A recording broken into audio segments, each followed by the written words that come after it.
Está no All Daily Fins, seu resumo diário de notícias e negócios de uma forma simples e descomplicada. Meu nome é Gabriel Branco. E meu nome é Gabriel Galantini, substituindo o Andrezinho no episódio de hoje. A nossa missão aqui é trazer 3 assuntos essenciais para o seu dia, com contexto e olhar crítico. E como sempre, no fim tem nosso giro completo dos mercados, para você conferir o que mais mexeu com o humor dos investidores. Hoje é segunda, 29 de junho, então já pegue seu café, procure um lugar confortável e fique aqui com a gente.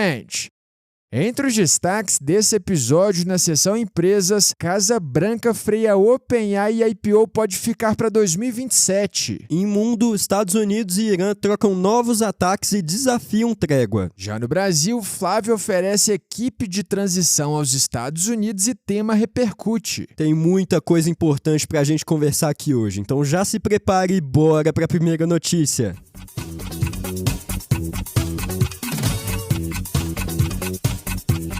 No mundo dos negócios, a Casa Branca deu um sinal amarelo para a OpenAI. O governo de Donald Trump pediu que a empresa limite o lançamento do GPT 5.6, liberando o novo modelo primeiro só para um grupo restrito de parceiros aprovados pelo próprio governo. E o motivo alegado aqui é segurança. A Casa Branca citou preocupações com as capacidades avançadas do modelo e, na prática, quer que a liberação aconteça com o governo americano aprovando o acesso cliente por cliente, antes de uma estreia mais ampla. Esse movimento vem depois que os modelos Mythos e Fable da Anthropic acabaram saindo do ar por riscos à segurança nacional. E segundo fontes, o GPT 5.6 teria uma capacidade considerada semelhante, o que aumentou a pressão sobre a OpenAI. Em nota, a empresa disse que concordou em fazer um lançamento escalonado, mas também deixou claro que esse não é seu método preferido de longo prazo. E olhando para o quadro geral, hoje ainda não existe exatamente uma determinação para revisar modelos avançados de IA antes deles chegarem ao público. Só que o governo americano vem tentando ganhar mais controle sobre esse processo. Um decreto recente de Trump prevê que empresas compartilhem voluntariamente esses sistemas com o governo até 30 dias antes do lançamento. E o argumento oficial é segurança, mas o caso abre um precedente importante. Se essa lógica avançar, a avaliação do governo pode virar uma espécie de nova etapa obrigatória antes da liberação de grandes modelos de IA. Isso muda bastante a dinâmica de um setor que cresceu muito rápido e até agora com pouca supervisão direta. Enquanto isso, a própria OpenAI também pode mexer no calendário da sua abertura de capital. A empresa estuda adiar o IPO para 2027, tentando garantir uma avaliação de $1 trilhão, uma cifra considerada inegociável para o CEO da companhia. E essa cautela vem depois da volatilidade na estreia da SpaceX. A empresa chegou a ser avaliada em $2,77 trilhões, mas caiu 30% desde então. Pois é, Gabi, de pressão regulatória até o adiamento do seu IPO, a OpenAI mostra como a corrida da inteligência artificial entrou numa fase bem mais sensível. Mas com esse bloco de empresas fechado, a gente segue agora para o noticiário internacional.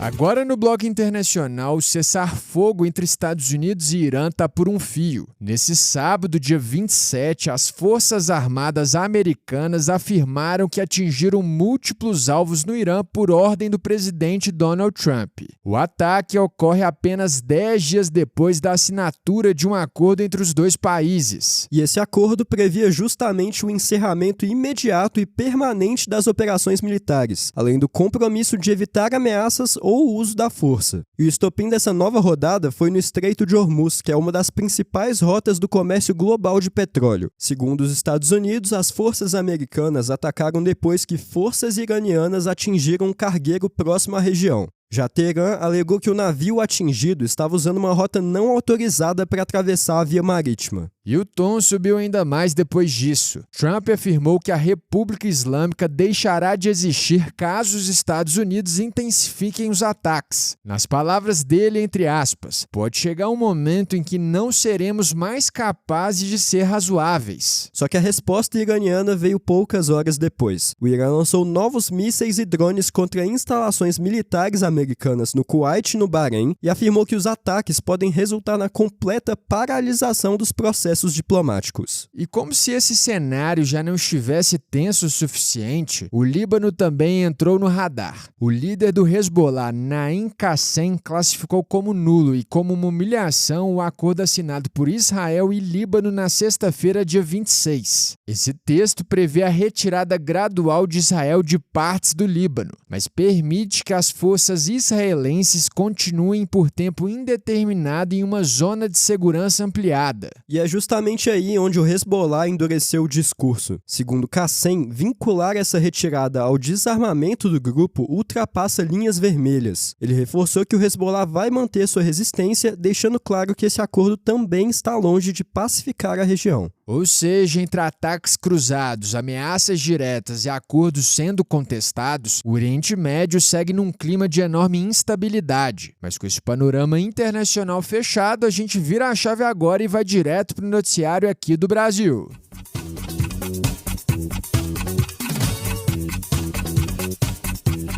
Na sessão nacional de hoje, mais um capítulo da tensão política envolvendo Brasil e Estados Unidos. A resposta do secretário de Estado americano Marco Rubio à carta enviada por Flávio Bolsonaro gerou novas reações no cenário político brasileiro, principalmente por causa de um trecho no final do documento. Pois é, Branco. No encerramento da carta, Rubio agradeceu a Flávio pela generosa oferta de colocar uma equipe de transição à disposição dos Estados Unidos caso ele vença as eleições. Relembrando melhor o caso aqui, no início do mês, Flávio pediu ao governo americano que não aplicasse novas tarifas de 25% sobre produtos brasileiros, alertando que isso poderia causar um sério dano ao povo brasileiro. Na mesma carta, o senador também afirmou que, se eleito, colocaria uma equipe à disposição para acelerar um acordo de comércio entre os dois países. E é aí que entra o ponto jurídico dessa história. Pela legislação brasileira, a equipe de transição só é formada depois da eleição entre o governo atual e o presidente eleito. Esse grupo serve justamente para conhecer o funcionamento da administração federal e preparar os primeiros atos do novo governo. E a reação foi rápida. Lideranças do PT acusaram Flávio de traição e de atuar como candidato de Trump.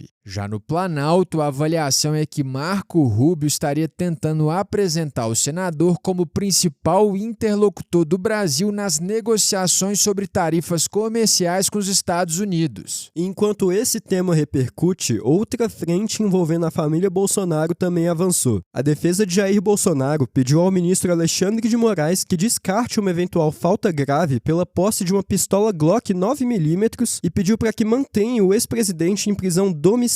Segundo os advogados, a arma era registrada, estava inoperante e ficava legalmente na casa. A defesa também afirma que ela só foi retirada para conserto, sem nenhuma tentativa de ocultação e sem ordem judicial para que fosse entregue às autoridades. E esse pedido da defesa veio depois que o prazo da prisão domiciliar venceu na última quinta-feira, dia 25. Agora cabe a Alexandre de Moraes decidir se Bolsonaro continuará em casa. E assim, com a sessão de Brasil fechada, bora conferir como os mercados se comportaram na semana passada.